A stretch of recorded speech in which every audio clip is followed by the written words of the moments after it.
Hi friends, welcome to our channel. இன்றைக்கி நாம் வீடியோவில் என்ன பார்க்க போகிறோம்னா முட்டை பிரியாணி தாங்க. எப்படி செய்யுதுன்னு பார்க்கலாமா? வீடியோக்குள்ளே போதும் நம்ம சேனல் சப்ஸ்கிரைப் பண்ணிக்கோங்க. நான் ஒரு 5 முட்டை வேக வச்சு எடுத்துக்கிறேன்.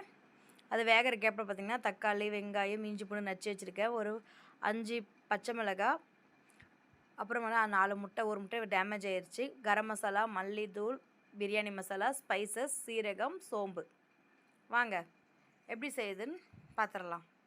ஃபஸ்ட்டு ஒரு குக்கரில் தான் செய்ய போகிறோம். குக்கர் வச்சுட்டு எண்ணெய் சேர்த்துக்கோங்க. எண்ணெய் நல்லா காஞ்சதும் பார்த்திங்கன்னா நம்ம அந்த மசாலா வச்சுருக்கோம்ல, மசாலாலாம் சேர்த்துக்கோங்க.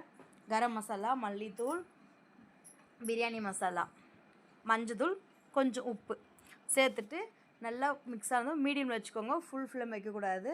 அப்புறம் நம்ம முட்டை வேக வச்சு வச்சுருக்கோம்ல, அந்த முட்டையை வந்து நீங்கள் கீறிக்கோங்க. நான் கீறலை, ஏன்னா கீறி போட்டால் வச்சுக்கோங்க முட்டை வந்து பார்த்திங்கன்னா அது வெடிச்சிரும்.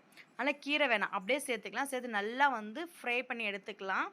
நான் பண்ணுற பாருங்க, இதே மாதிரி லோ ஃப்ளேமில் வச்சு நல்லா ஃப்ரை பண்ணிக்கோங்க. ஃப்ரை பண்ணிங்கன்னா முட்டை வந்து பார்த்திங்கன்னா நல்லா மசாலா இறங்கிரும்.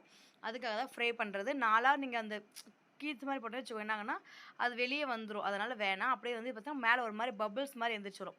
அது மாதிரி ரொம்ப தனியாக எடுத்து வச்சுருங்க. இப்போ அதிலே வந்து சோம்பு, சீரகம், ஸ்பைசஸ் எல்லாம் ஒன்றாவே சேர்த்துக்கிறேன். பொரிஞ்சதும் பார்த்திங்கன்னா வெங்காயம் சேர்த்துக்கிறேன். சேர்த்து வெங்காயம் ஓரளவு வதங்கினாலே போதும், ரொம்ப வதங்கணும்னு தேவையில்லை. நல்லா வதங்கி வரட்டும். பாருங்கள், நீங்கள் வந்து ஒரு டைம் செஞ்சு பாருங்கள், ரொம்ப பிடிக்கும். செஞ்சு பார்த்துட்டு அப்புறம் சொல்லுங்கள். நான் சொன்ன மெத்தட்லேயே செஞ்சிங்கன்னா சூப்பராக வருங்க. பிரியாணி வேறு லெவலாக இருக்கும். அப்புறம் வந்து பச்சை மிளகாய் கீரி வச்சுருக்கோம்ல, அதை சேர்த்துக்கிறோம். இப்போ பாருங்கள், நம்ம பச்சை மிளகாய் சேர்த்தாச்சு. திரும்பவும் அதே மாதிரி நல்லா கைவிடாமல் கிண்டிகிட்டே இருங்க, இல்லைனா வந்து தீஞ்சிரும். மீடியம்லேயே வச்சுக்கோங்க. ஃபுல்லாக வச்சிங்கன்னா வச்சுக்கோங்க ஒரு மாதிரி தீஞ்சிரும். அதை மசாலா ஃபஸ்ட்டு சேர்த்துட்டோம். அதனால் இஞ்சி பூண்டு நான் நச்சு எடுத்து வச்சுருக்கேன். நீங்கள் இஞ்சி பூண்டு பேஸ்ட்டாக கூட சேர்த்துக்கோங்க.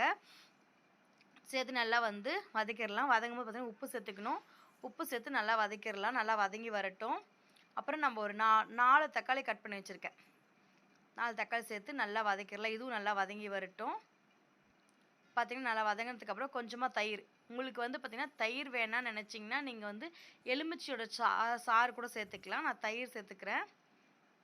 சேர்த்து நல்லா மிக்ஸ் பண்ணிடலாம். மிக்ஸ் பண்ணிவிட்டு இப்போ பார்த்திங்கன்னா வச்சுக்கோங்க, 1 கப்புக்கு 2 கப் தண்ணி சேர்த்துக்கோங்க. ஒரு 1/2 கப், ஒரு 3 கப்புன்னு பார்த்திங்கன்னா வச்சுக்கோங்க 6 கப் வரும். அது 1/2 கப் கம்மி பண்ணிடுங்க. நான் தயிர் 1/2 கப் சேர்த்துருக்கேன், அதனால் கம்மி பண்ணிக்கிறேன். நீங்கள் எலுமிச்சை சாறு சேர்க்குறதுனா அந்த 1/2 கப் கம்மி பண்ண வேணாம். இப்போ நல்லா நல்லா தெரிஞ்சுக்கோங்க, பபுள்ஸ் வரணும். பபுள்ஸ் வரும்போது பார்த்திங்கன்னா அரிசியை கொட்டிடலாம். அதில்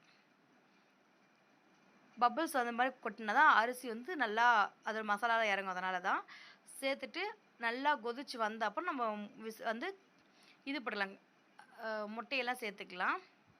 பாருங்கள், லேசாக கொதி வருதா? இப்போ வந்து முட்டை சேர்த்துடலாம். முட்டை சேர்த்துட்டு நல்லா கொதிச்சதும் குக்கர் மூடி நான் 2 விசில் விட்றேன். நீங்கள் 1 விசில் விட்டுக்கோங்க.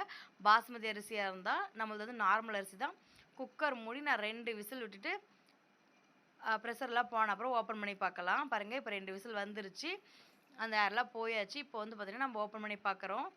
சூப்பரான எக் பிரியாணி ரெடி. நீங்கள் வந்து சுட சுட சர்வ் பண்ணுங்கள். சூப்பராக இருக்குங்க. சீரியஸ்லி சொல்கிறேன், நான் கலர் பவுடர் எதுவும் சேர்க்கலை. நீங்கள் கலர் பவுடர் சேர்க்குறதுனா உங்கள் விருப்பம். பாருங்கள், கலர் பவுடர் சேர்க்காமே நல்லா தான் வந்திருக்கு. ஏன்னா நம்ம தக்காளி அதிகமாக சேர்க்குறோம்ல, அதனால் நல்லாயிருக்கும். முட்டை மட்டும் கொஞ்சம் இதாகிடுச்சு, அது அப்படி தான் ஆகும். எல்லா முட்டையும் மேலே எடுத்து வச்சுட்டேன். பாருங்கள், சூப்பரான முட்டை பிரியாணி ரெடி. செஞ்சு பார்த்துட்டு கமெண்ட் பண்ணுங்கள். Bye friends. நெக்ஸ்ட்